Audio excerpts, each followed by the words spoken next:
Oh boy, listening squirrels, today's chapter's called, and it's chapter 15, More Gossip. I do love gossip. Only in books. And good stuff, not bad stuff. On the evening after Mrs. Myra Murray of the Over Harbor section had been buried, Miss Cornelia and Mary Vance came up to Ingleside. There were several things concerning which Miss Cornelia wished to unburden her soul. The funeral had to be all talked over, of course. Susan and Miss Cornelia thrashed this out between them. Anne took no part or delight in such ghoulish conversations. She sat a little apart and watched the autumnal flame of dahlias in the garden and the dreaming, glamorous harbor of the September sunset. Mary Vance sat beside her, knitting meekly. Mary's heart was down in the Rainbow Valley, whence came sweet, distant, softened sounds of children's laughter. But her fingers were under Miss Cornelia's eye. She had to knit so many rounds of her stocking before she might go to the valley. Mary knit and held her tongue, but used her ears. I never saw a nicer looking corpse. I think that's so funny when people say that. Didn't he look good? Miss Cornelia judiciously. Myra Murray was always a pretty woman. She was a Corey from Lowbridge, and the Coreys were noted for their good looks. I said to the corpse as I passed it, poor woman, I hope you're as happy as you look, sighed Susan.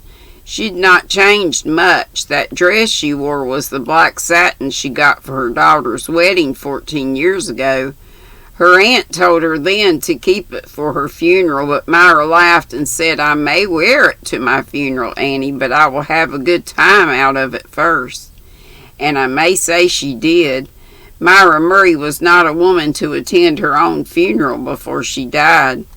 Many a time afterwards, when I saw her enjoying herself out in company, I thought to myself, you are a handsome woman, Myra Murray, and that dress becomes you.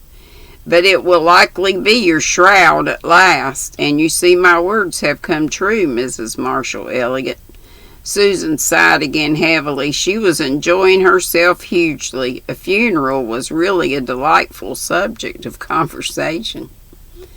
I always liked to meet Myra, said Miss Cornelia. She was always so gay and cheerful. She made you feel better just by her handshake. Myra always made the best of things.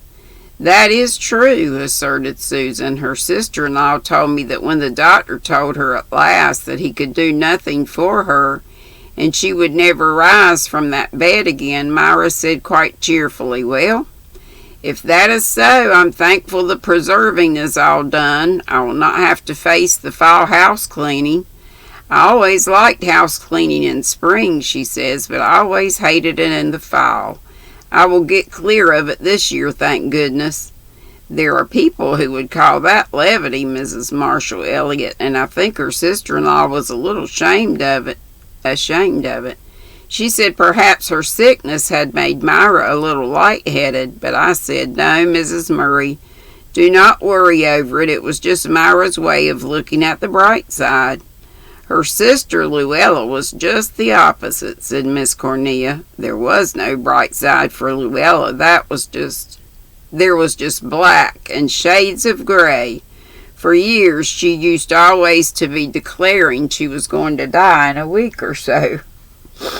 I won't be here to burden you long, she would tell her family with a groan, and if any of them ventured to talk about their future plans, she'd groan also and say, I won't be here then. When I went to see her, I always agreed with her, and it made her so mad that she was always quite a lot better for several days afterwards. She has better health now, but no more cheerfulness. Myra was so different. She was always doing or saying something to make someone feel good. Perhaps the men they married had something to do with it. Luella's man was a tartar, believe me. While Jim Murray was decent as men go, he looked heartbroken today. It isn't often I feel sorry for a man at his wife's funeral, but I did feel for Jim Murray.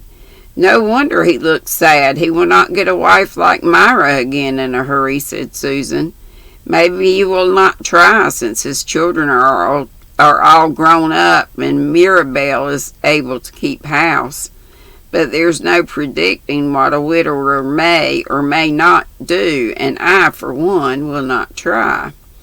We'll miss Myra terribly in church, said Miss Cornelia. She was such a worker. Nothing ever stumped her. If she couldn't get over a difficulty, she'd get around it. And if she couldn't get around it, she'd pretend it wasn't there, and generally it wasn't. I'll keep a stiff upper lip to my journey's end, said she to me once. Well, she has ended her journey. Do you think so? Asked Anne, suddenly coming back from dreamland. I can't picture her journey as being ended. Can you think of her sitting down and folding her hands, that eager, asking spirit of hers with its fine, adventurous outlook? No, I think in death she just opened a gate and went through, on to new shining adventures. Maybe, assented Miss Cornelia. Do you know, Ann dearie, I never was much taken with this everlasting rest doctrine myself, though I hope it isn't heresy to say so. I want to bustle round in heaven the same as here, and I hope there'll be a celestial substitute for pies and doughnuts. Something that has to be made. Of course, one does get awful tired at times, and the older you are, the tireder you get, but the very tiredest could get you rested in something short of eternity, you'd think, except perhaps a lazy man. When I met Myra Murray again, said Anne, I want to see her coming towards me, brisk and laughing, just as she always did here. Oh, Mrs. Doctor, dear, said Susan in a shocked tone, you surely do not think Myra will be laughing in the world to come. Why not, Susan? Do you think we'll be crying there? No, Mrs. Doctor, dear, do not misunderstand me. I do not think we shall either be crying or laughing. What then? Well, said Susan, driven to it, it's my opinion, Mrs. Doctor, dear, that we shall just look solemn and holy. What do you really think, Susan? Said Anne, looking solemn enough. That either Myra Murray or I could look solemn and holy all the time? All the time, Susan?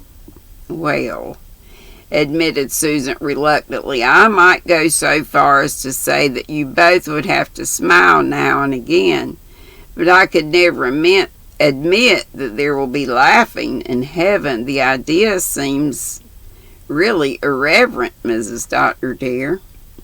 Well, to come back to earth, said Miss Cornelia, who can we get to take Myra's class in Sunday school?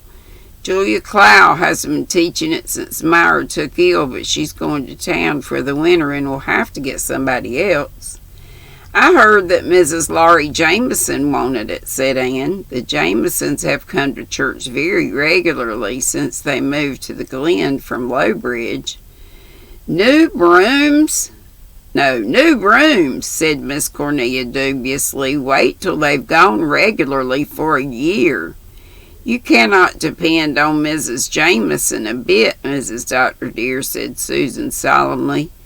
She died once, and when they were measuring her for a coffin after laying her out just beautiful, did she not go and come back to life?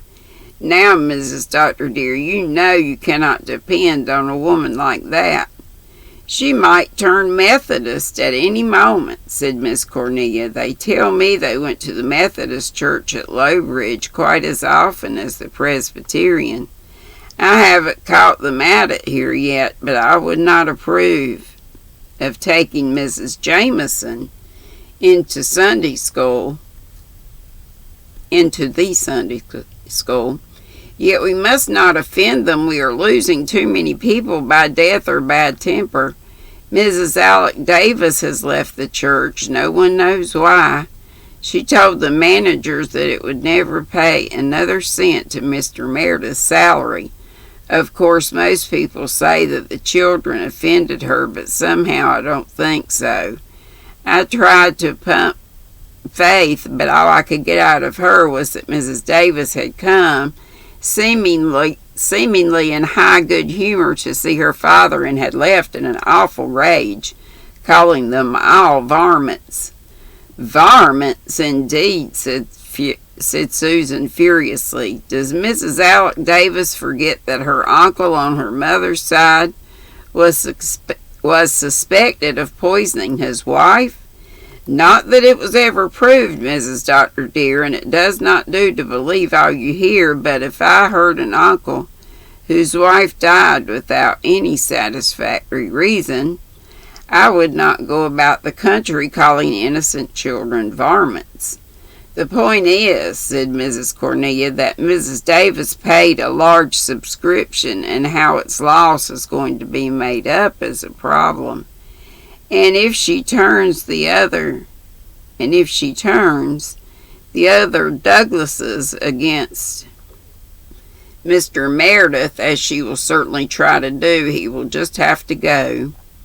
"I do not think Mrs. Alec Davis is very well liked by the rest of the clan," said Susan. "It's not likely she'll be able to influence them. But those Douglases all hang together so. If you touch one, you touch all. We can't do without them, so much is certain. They pay half the salary. They're not mean, whatever else may be said of them." "Norman Douglas used to give 100 a year long ago before he left." "What did he leave for?" asked Anne. "He declared a member of the session cheated him in a cow deal. He hasn't come to church for 20 years. His wife used to come regular while she was alive, poor thing. But he never would let her pay anything except 1 red cent every Sunday. She felt dreadfully humiliated. I don't know that he was any too good a husband to her, though she was never heard to complain. But she always had a cowed look. Norman Douglas didn't get the woman he wanted 30 years ago, and the Douglases never liked to put up with the second best." "Who was the woman he did want?" "Ellen West. They weren't engaged exactly, I believe, but they went about together for 2 years, and then they just broke off. Nobody ever knew why. Just some silly quarrel, I suppose, and Norman went and married Hester Reese before his temper had time to cool. Married her just to spite Ellen, I haven't a doubt. So like a man. Hester was a nice little thing, but she never had much spirit, and he broke what little she had. She was too meek for Norman. He needed a woman who could stand up to him. Ellen would have kept him in fine order, and he would have liked her all the better for it. He despised Hester, that's the truth, just because she always gave in to him. I used to hear him say many a time long ago when he was a young fella, 'Give me a spunky woman, spunk for me every time.' And then he went and married a girl who couldn't say boo to a goose man like. The family of Reeses were just vegetables. They went through the motions of living, but they didn't live. Russell Reese used his first wife's wedding band to marry his second," said Susan reminiscently. "That was too economical, in my opinion, Mrs. Dr. dear, and his brother John has his own tombstone put up in the Over Harbor graveyard with everything on it but the date of death, and he goes and looks at it every Sunday. Most folks would not consider that such fun, but it's plain he does. People do have such different ideas of enjoyment. As for Norman Douglas, he is a perfect heathen. When the last minister asked him why he never went to church, he said, 'Too many ugly women there, parson, too many ugly women.' I should like to go to such a man, Mrs. Dr. Dear, and say to him solemnly, there is a hell.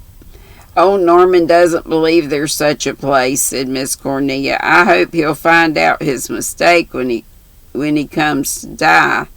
There, Mary, you've knit your 3 inches, and you can go play with the children for half an hour. Mary needed no second bidding. She flew to Rainbow Valley with a heart as light as her heels. Their heart as light as her heels.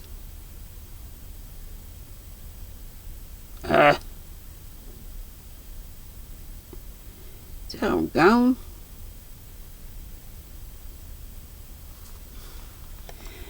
I am lost. Hang on.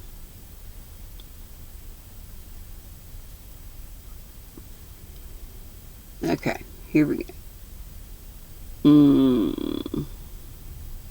Her heels, where is that? And in the course of conversation, told Faith Meredith all about Mrs. Alec Davis.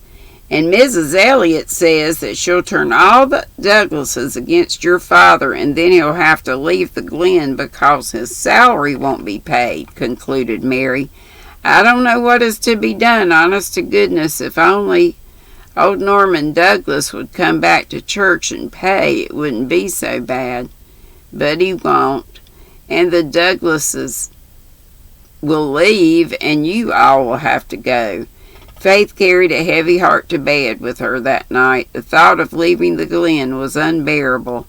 Nowhere else in the world were there such chums as the Blythes. Her little heart had been wrung when they had left Maywater. She had shed many bitter tears when they parted with Maywater chums and the old manse there, where her mother had lived and died. She could not contemplate calmly the thought of such another and harder wrench.